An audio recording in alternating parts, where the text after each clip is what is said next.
मित्रो नमस्कार. मी सतीश नाडगावडा आपल्या आमिष शिक्षकेतर या यूट्यूब चॅनलवर आपल्या सगळ्यांचं मनपूर्वक स्वागत करतो. आपला आजचा विषय आहे TET आंदोलन आणि वस्तुस्थिती. हा विषय आपल्यासमोर मांडण्याकरता म्हणून चर्चा व्हावी असं वाटल्यामुळे माझ्याबरोबर आहेत श्री राठोड सर. राठोड सर एका माध्यमिक विद्यालयामध्ये इयत्ता 10वीच्या वर्गांना विज्ञानाचं शिक्षण देतात. संघटनात्मक कामातही त्यांचा सहभाग आहे आणि कालच्या आंदोलनात त्यांनी संपूर्णपणे सहभाग घेतला होता. या निमित्ताने त्यांना आपण त्यात बोलवलं आहे की शिक्षक या नात्याने या विषयाच्या संबंधात त्यांच्या माध्यमातून आपण काही भूमिका समजून घेणं आणि त्याच्यावरती चर्चा घडवून आणणं हे आजच्या आपल्या या व्हिडिओचं उद्दिष्ट आहे. मित्र, TET परीक्षा ही RTE 2009 या विषयामध्ये घटनात्मक आहे हे आपल्या सगळ्यांना माहिती आहे. म्हणजे 2009 पासून TET परीक्षा ही आपल्याकडे घेणं अपेक्षित आहे आणि केंद्र सरकारच्या शाळांमधून अशा परीक्षा त्यावेळा सुरू झालेल्या आहेत आणि आजही चालू आहेत. आता प्रश्न असा येतो की महाराष्ट्र शासनानं या TETच्या संदर्भामध्ये जो शासन निर्णय घेतला तो 2013 मध्ये घेतला आणि त्या शासन निर्णयाच्या अनुषंगाने काही दुरुस्ती जी होती ती एप्रिल 13 मध्ये केली. म्हणजेच या दिनांकाच्या आधीच्या शिक्षणाकरताचा एक पूर्ण परिच्छेद शासन निर्णयामधनं वगळण्यात आलेला आहे.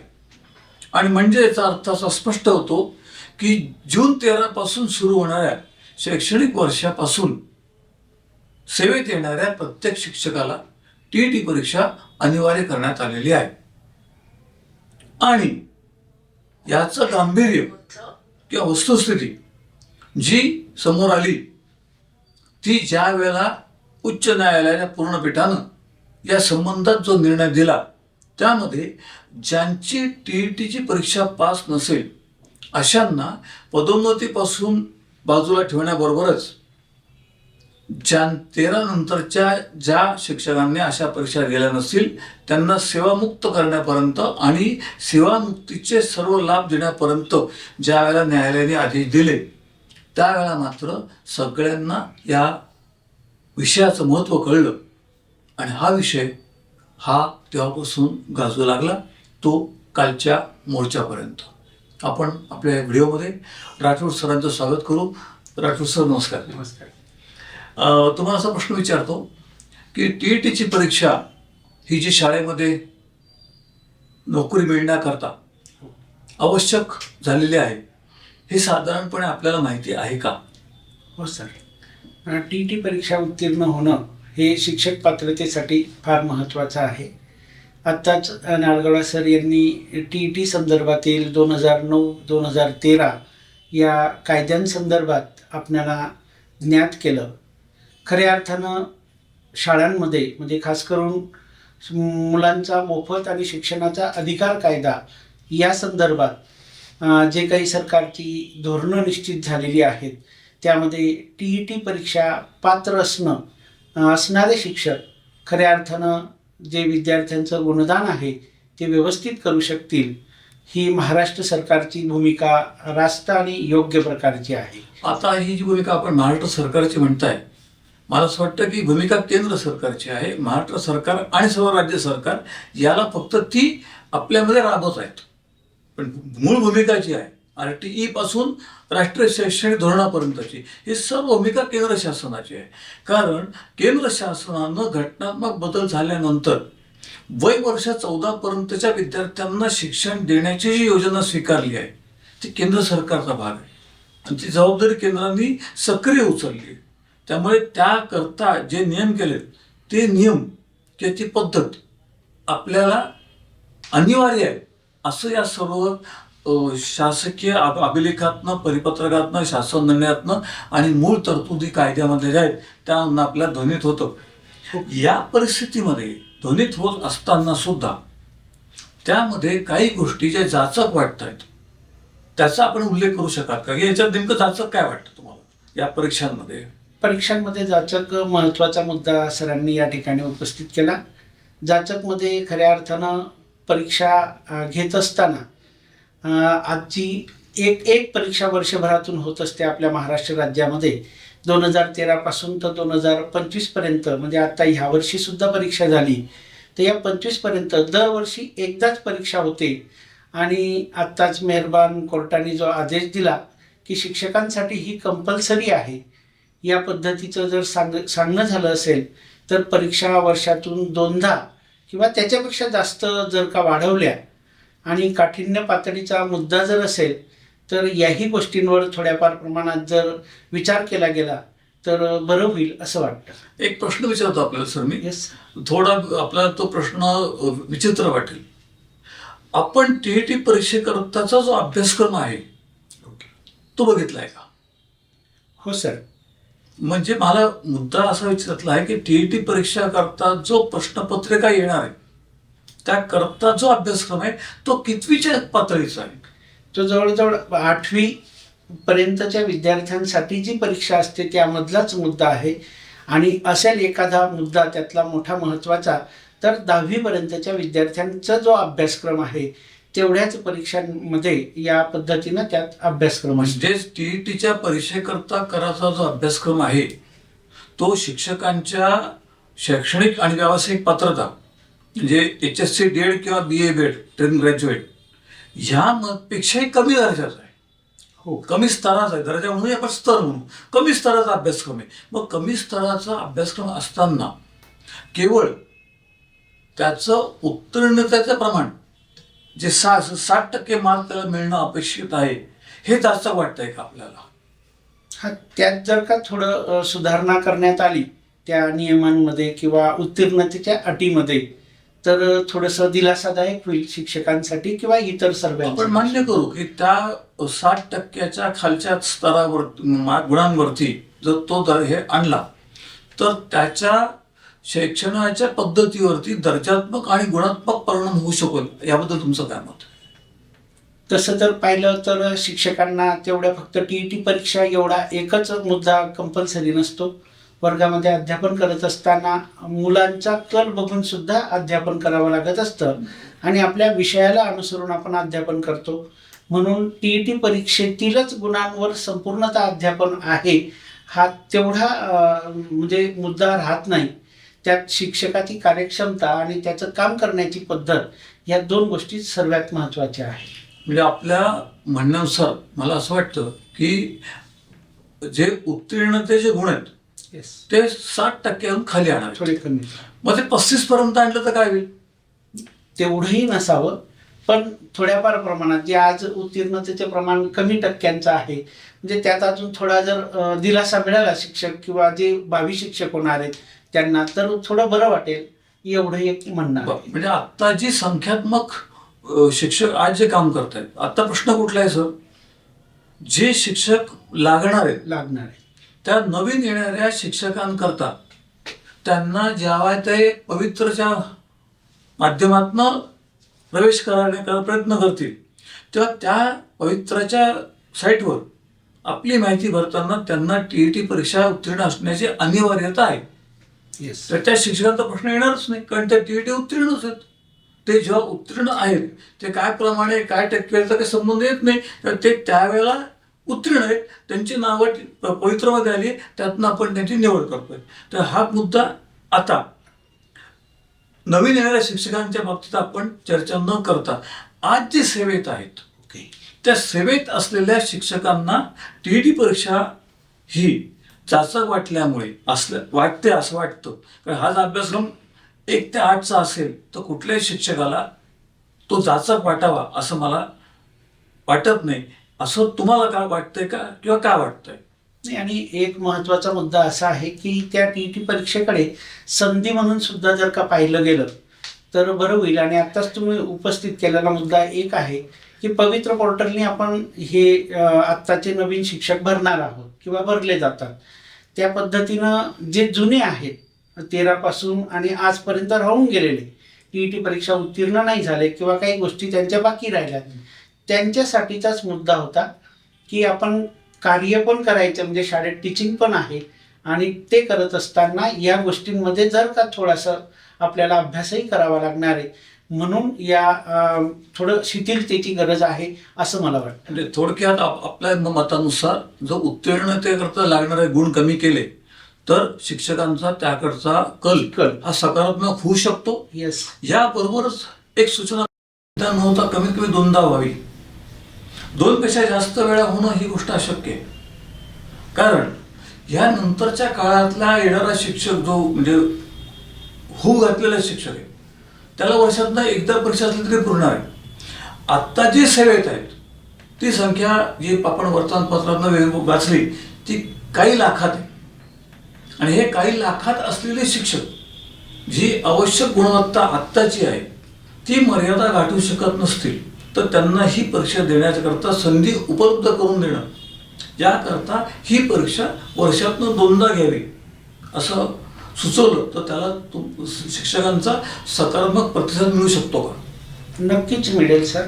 कारण की परीक्षेचं एका वर्षातून एकदा आणि 2दा जर असेल तर त्यातून पास होणाऱ्यांचं प्रमाण सुद्धा वाढणार आहे. बरोबर. आणि सरकारला त्या पद्धतीनं जी संख्या आहे पुढे भविष्यात अडचणीची किंवा शिक्षकांमधली 13 ते आजपर्यंत राहिलेले त्यांची त्यात व्यवस्था होऊ शकते असं मला वाटतं. आणि अजून एक महत्त्वाचा मुद्दा की त्यात फक्त 2 किंवा 3च वेळेस त्यांना परीक्षा देता येऊ शकते असाही एक मुद्दा त्या क्लॉजमध्ये आहे. त्यापेक्षा अजून थोडं त्यात वाढवावं असं वाटतं. बरोबर आहे. म्हणजे जर ज्या आता न्यायालयाच्या निर्देशामध्ये 2 वर्षात त्यांनी TET उत्तीर्ण होणं अनिवार्य केलेलं आहे ती मर्यादा वाढून ती जर 5 वर्षापर्यंत वाढली आणि 5 वर्ष वाढली म्हणजे 10 संधी मिळतील. 2दा. तर हे सकारात्मक पाऊल आहे असं वाटतं. आणि मला असं वाटतं की आपण जर बघितलं असेल तर ज्या वेळेला हा न्यायालयाचा निकाल आला त्यावेळेला शिक्षक संघटनांनी आणि सगळ्यांनी मिळून शासनाच्या समोर एक प्रस्ताव वारंवार मांडला. त्यामध्ये आपले माननीय शिक्षक आमदारांनी पण मांडला की तुम्ही या निर्णयाला मुंबई उच्च न्यायालयामध्ये रिव्ह्यू पिटिशन म्हणजे पुनर्विचार याचिका दाखल करा किंवा सर्वोच्च न्यायालयामध्ये आव्हान याचिका दाखल करा. अशा पद्धतीचं शासनाला आपण विनंती करत राहील. म्हणजे आपण म्हणजे संघटना आणि आपले शिक्षक आमदार किंवा पदवीधर आमदार यांनी या सूचना केल्या आहे.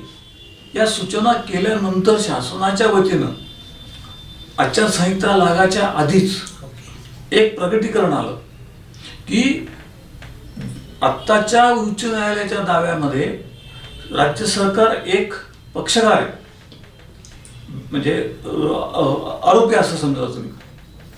तर तो जर सामनेवाला म्हणून असेल तर त्या माणसाला सर्वोच्च न्यायालयामध्ये याचिका दाखल करता येणं कायद्याने शक्य नाही अशी महाराष्ट्राच्या विधी व न्याय खात्याची सूचना आल्यामुळे एक मार्ग असा सुचवला गेला की आपण केंद्र शासनाला विनंती करू आणि RT 2009 मधला TET संबंधातला जो हा नियम आणि निकष आहे हे शिथिल करण्याकरता म्हणून शासन विनंती करेल. तर आपल्या आंदोलनांचा परिणाम होतोच होतो. पण जेव्हा कुठलंही राज्य शासन अशा पद्धतीची विनंती केंद्र शासनाला करतो ती नुसती विनंती नसते, ती शिफारसही असते. ही शिफारस आणि ही विनंती जशी महाराष्ट्रानं केली, आपल्याला ज्ञात असेल की उत्तर प्रदेश आणि अजून 2 राज्यांनी या निर्णयाला आव्हान देणाऱ्या याचिका सर्वोच्च न्यायालयात दाखल केलेल्या आहेत. कारण ते या पहिल्या ताब्यात नव्हते, त्यामुळे त्या याचिका गेल्यामुळे सर्वोच्च न्यायालयात ही याचिका हा विषय सुरूच आहे. परंतु आपण जर बघितलं असेल तर आत्ता चालू असलेल्या संसदेच्या अधिवेशनामध्ये किमान 10 ते 12 खासदारांनी त्यांना मिळालेल्या संधीमध्ये हा प्रश्न अधिवेशनामध्ये लावून धरला आणि हे त्यांनी त्यांचं म्हणणं मांडलेलं आहे. त्याचे निष्कर्ष किंवा त्याला उत्तर आपला व्हिडिओ रेकॉर्ड करेपर्यंत बाहेर आलेला नाही. कदाचित तिथे केंद्र सरकारचे शालेय शिक्षण मंत्री धर्मेंद्र प्रधान हे याचं उत्तर देऊ शकतील की आम्ही याचा विचार करू, की जे काय आपल्याला उत्तर येईल ते सकारात्मक असेल असं मलाही वाटतंय, ते असावं असं आपलंही मत आहे. तर या दृष्टीनं तुम्ही आता मला एकच सांगा की परीक्षा हा अनिवार्य, तर ती तुम्ही टाळू शकणार आहे का? नाही. आपला विषय कुठला आला की उत्तीर्णतेचे गुणांकन कमी करा आणि उदाहरण घ्या, 60चं 50 केलं तर चालू शकेल का? उदाहरणार्थ 50% पर्यंत यावं आणि दोन वर्षाच्या ऐवजी 5 वर्षामध्ये.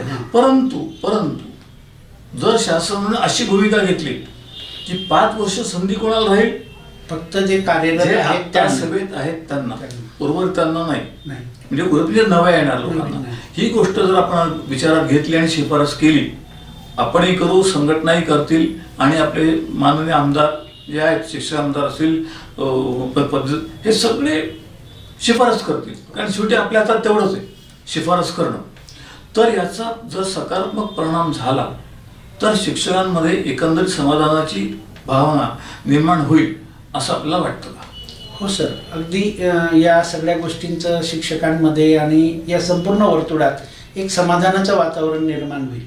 आपला अजून एक महत्त्वाचा मुद्दा हा होता सर आपल्या चर्चेतला, की आपण जे कालच्या आंदोलन म्हणजे जे आता झालं, मोर्चा झाला, आक्रोश आंदोलन किंवा मोर्चा या पद्धतीनं झाला, त्याच्यामध्ये पहिला मुद्दा हाच होता की TET परीक्षा. पण त्याला अनुसरून अजून 4-5 मुद्दे त्याच्याशी रिलेटेड होते आणि म्हणून ते एक संगता दर्शवण्यासाठी सर्व संघटना त्यात एकत्र आलेल्या होत्या. त्या TETच्या मुद्द्यावर महाराष्ट्र सरकारने केंद्र सरकारची शिफारस केलेली किंवा त्यांच्याकडे चर्चा केलेली हे आपल्या मुद्द्यातूनही आम्हाला ज्ञान झालं किंवा सर्वांना माहिती आहे. तर आपण जो विषय काढला म्हणजे मला तो असं म्हणू की त्याची मला स्फूर्ती मिळाली तुमच्यामुळे, या विषयामुळे. कसं आहे, आपण मागणी करताना मागणी 17 करतो, त्या मागण्यांची प्रायोरिटी असते, म्हणजे प्राधान्यक्रम. तर प्राधान्यक्रमाला काय होतं की TET परीक्षा आपला प्राधान्यक्रम आहे, बरोबर आहे. आता त्याच्यामध्ये आपण 10-20-30ची मागणी केली. हो, 10-20-30 बरोबर आहे. जुनी पेन्शन जुनी पेन्शन योजना ठीक आहे, जसं TET परीक्षा तशी जुनी पेन्शन योजना. घटनात्मक बाब दुरुस्ती झाल्यामुळे ती गोष्ट इतकी सोपी नाही. बरोबर. 10-20-30ची मागणी आपण का करतोय?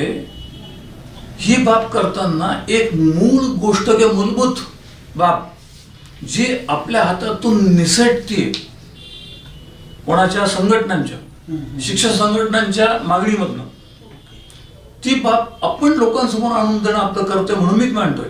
ती बाब काय? तर ही जी योजना आहे कुठली, कालबद्ध पदोन्नती म्हणजे आत्ताची सेवांतर्गत आश्वासित प्रगती योजना, ही जी काय शिक्षकांकरता आहे, ही केव्हा सुरू झाली? तर ही सुरू झाली 1/4/86 पासून.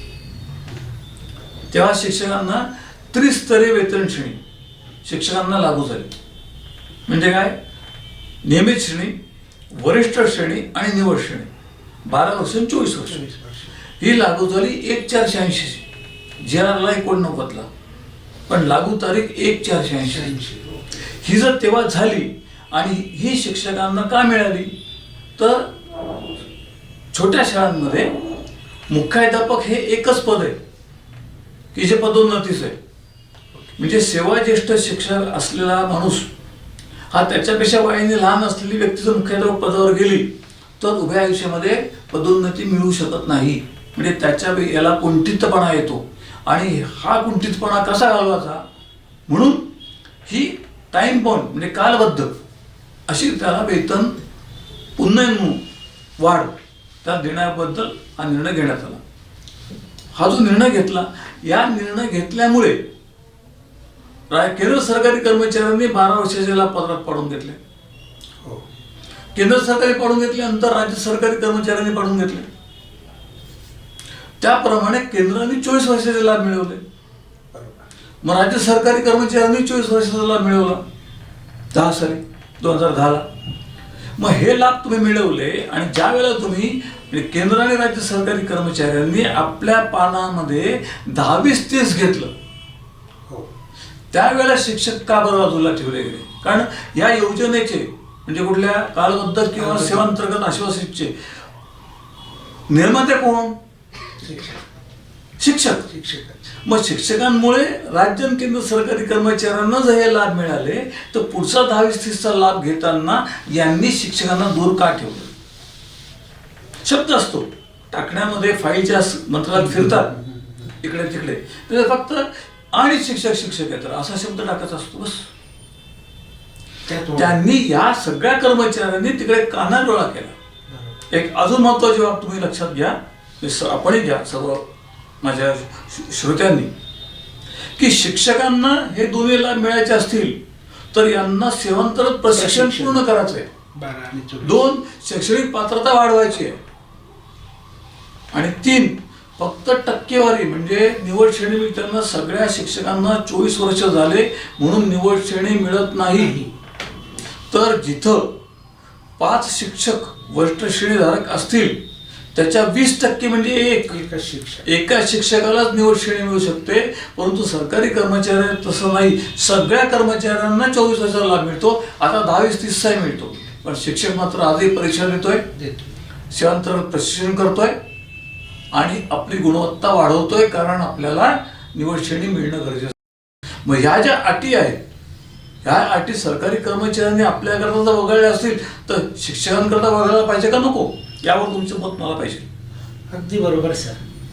जे खऱ्या अर्थानं 24 वर्षाच्या या निर्णयासंदर्भात आपण बोलतोय, तर त्यामध्ये जी अट आहे की त्यातले इतक्याच टक्क्या शिक्षकांना ते मिळालं पाहिजे किंवा झालं पाहिजे, यात थोडासा बदल झाला पाहिजे हेही वाटतं.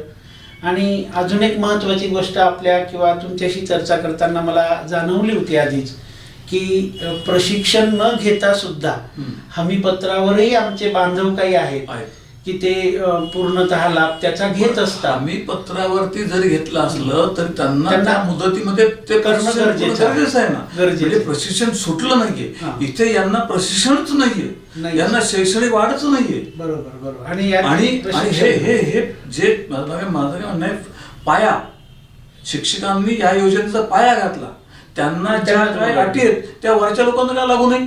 बरोबर. आणि हे म्हणून तुम्ही सगळ्या शिक्षक संघटनांनी हा घटनेच्या 14 कलम आर्टिकल 14 म्हणतात 14 या अंतर्गत राज्य सरकारी कर्मचारी किंवा ही योजना या संबंधामध्ये न्यायालयामध्ये याचिका करण्याची गरज आहे. नाहीतर दरवेळेला कोणतरी लाडकं निघतं, त्या लाडक्या करता काहीतरी होतं आणि शिक्षक मात्र दोडके राहतात. म्हणून शिक्षक आणि शिक्षकेतर यांच्याकरता हे जर लाभ आपल्याला मिळवायचे असतील तर न्यायालयीन याचिका आणि त्याचा पाठपुरावा ही गोष्ट आवश्यक ठरते असं माझं मत आहे. त्याकरता तुम्ही स्वतः एक शिक्षक संघटनेमध्ये सक्रिय कार्यकर्ते आहात, तुम्ही तुमच्या नेत्यांपर्यंत ही बाब पोचवा. दोन्ही गोष्टी आपण ज्या आता चर्चा करतो त्या, आणि संघटनेच्या माध्यमातून अशी मागणी पुढे आणली आपण. मला असं वाटतं की आपण शिक्षकांना न्याय देऊ, कारण तुमच्या आत्ताच्या मागण्यामध्ये ज्या TET परीक्षेबरोबरच ही पण मागणी आहे आणि ती मागताना आपण 10-20 म्हणतोय. आपण सेवांतर्गत आश्वासित प्रगती योजना नुसती न मागता आपल्यामुळे कसं झालं ही बाब नमूद करून स्पष्ट करून जर केली तरच तुम्हाला यामध्ये मार्ग निघू शकतो अशी माझा आजवरचा अनुभव आहे. कारण आम्ही शिक्षकेतरांनी 24 वर्षाची दुसरी कालबद्ध किंवा सेवांतर्गत आश्वासित प्रगती योजना मिळण्याकरता 16 पासून न्यायालयाचे दावे दाखल केले आहेत.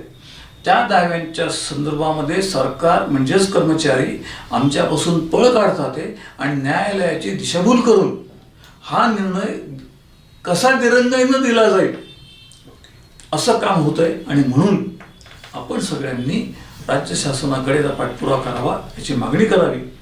ही मागणी करताना हा आपण जो दृष्टिकोन मांडला किंवा वस्तुस्थिती मांडली तर मला खात्री आहे की आजचं शासन निश्चित याची दखल घेईल आणि ही दखल घेऊन आपल्याला 10-30 योजनेचा संपूर्ण लाभ मिळू शकेल. तो मिळालाच पाहिजे आणि तो मिळताना टक्केवारीची अट आणि प्रशिक्षणाची अट ही रद्द करून घेतली पाहिजे अशी मला आपली सूचना राहील. या आजच्या व्हिडिओमध्ये आपल्याला अजून काही मांडायचं असेल एकच शेवटचा मुद्दा या निवड श्रेणीवर बोलायचं आहे बोला. की आमचे जे बांधव आहेत, शिक्षक बांधव बहुतांशतः यांना असं वाटतं की 24 वर्ष झालं म्हणजे मला ती मिळणारच आहे. म्हणजे त्यामुळे काय होतं, गैरसमज होऊन जातो संस्था आणि शिक्षकांमध्ये की यालाच दिली मला नाही दिली, या पद्धतीनं होतं. आता तुमच्या मुद्द्यावरनं हे लक्षात आलं किंवा सर्वांच्याही लक्षात आलं की ती बाकीच्या सर्वांना मिळते आणि शिक्षकांनाच का एवढ्या टक्क्यांवर. तर ती सर्वांना सरसकट मिळावी 24 वर्षाची, यासाठी फार याच्यामध्ये काय झालं सर, आता आपण ज्या राष्ट्रीय शैक्षणिक धोरणाकडे चाललो आहोत त्या धोरणानुसार आता 9वी 10वी माध्यमिक आहे. हो बरोबर आहे. म्हणजे 2-4 वर्ग असतील. हा एक मी असं मी मोठ्या शहरी शाळांना म्हणत नाही, ग्रामीण भागामध्ये किंवा जिथं लोकसंख्या विरळ आहे अशा ठिकाणच्या शाळेमध्ये जास्तीत जास्त 9वी 10वीच्या 2-2 वर्ग असतील. म्हणजे 4 वर्गाला 4च शिक्षक आहे. जर 4 वर्गाला 4च शिक्षक मिळणार आहे तुम्हाला किंवा 5 मिळणार आहे असं करू द्या, त्यातला एक मुख्याध्यापक असेल म्हणजे शिक्षक राहिले 4, म्हणजे 4 शिक्षकांना 24 वर्ष झाली तर निवड श्रेणी कोणाला मिळेल? एकच, कोणालाच नाही. 20% होत नाही. येतच एकाला. आणि अशा शाळांची संख्या ही 8 ते 10 हजार आहे.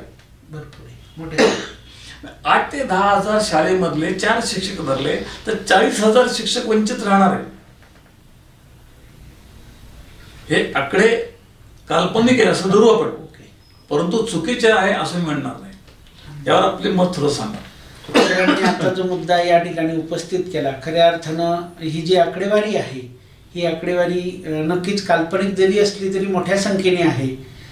एक शिक्षकी किंवा त्या पद्धतीनं 2-2, 3-3 तुकडे असलेले वर्ग ग्रामीण भागात मोठ्या संख्येने, आणि म्हणून त्या ठिकाणी या शिक्षकांना या निवड श्रेणीचा लाभ मिळणार नाही हे आपल्या या चर्चेतून लक्षात येतं आहे. किंवा त्याचे जे टक्के आहेत ते 20% पूर्णता होत नाही. तर यासाठी शिक्षक संघटना आणि यांनी पुढे यावं आणि या सगळे लाभ मिळून घ्यावे इतरांसारखे, हाच महत्त्वाचा मुद्दा आपल्या चर्चेतून लक्षात येतो. धन्यवाद सर. आपण आत्ता या व्हिडिओच्या शेवटी आपण राठोड सरांचे आभार मानू की ते आज त्यांच्या शालेय कामकाजानंतर आपल्या वेळ दिली या रेकॉर्डिंगसाठी. ते इथे आले, आपल्या बरोबर त्यांनी चर्चा केली, मुद्दे आपण मांडलेले आहेत. आपण स्वतःचा विचार करा, त्यावरती आपली मतं जरूर मांडा. आम्ही आपल्या मतांचा आदर करतो. आम्ही आपल्यासमोर येताना जास्तीत जास्त परिपूर्णपणे आपली भूमिका स्पष्टपणे मांडतो. आम्हाला कुठल्याही गोष्टीची हाव नाही, आम्हाला काही साधायचं नाही. म्हणून मी आत्ता राठोड सरांचे आभार मानून मी इथे थांबतो.